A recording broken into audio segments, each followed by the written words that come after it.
what would be the qualities or values you would like to instill in your kids?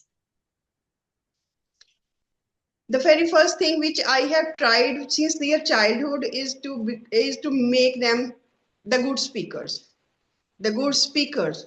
Because if they are not speaking in front of the public, whatever the knowledge they have in their brains, they will not serve the purpose. So the very first quality I want to nourish in my kids is to speak in front of the public, and for that reason I have worked very hard since their childhood, and they are now debaters and they are speakers. My elder son is also a debater and speaker at district level, at Okay, district level great. topa taking, and my daughter is also a debater and speaker at her school, and they not only compete with the school participants, they compete with each other.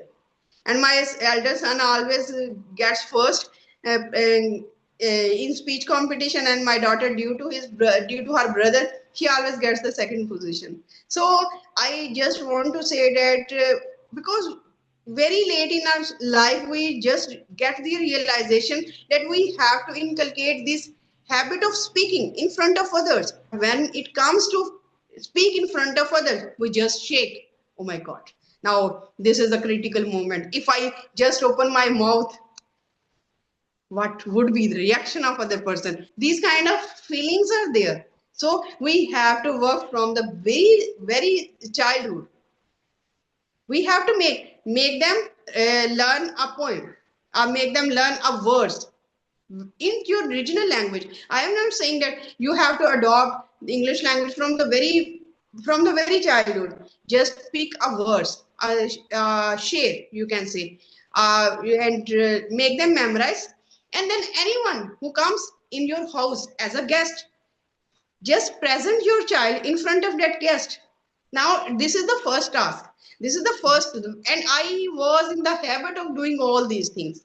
I was, and the results are tremendous. Now the child or the kid is has an exposure in front of one guest. Hmm. Then you have to increase the ratio of the guests.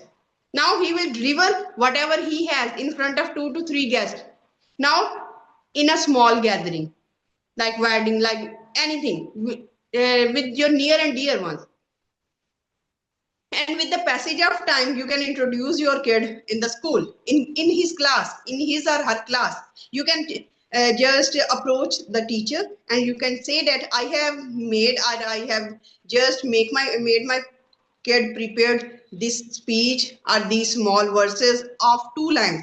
Just make him stand, or just make him representative in front of his class and say what he want to say. Now this is the first exposure, and this first exposure matters a lot. From then class to assembly, and from assembly to the whole school, and from school to other schools as well. So this is the gradual process.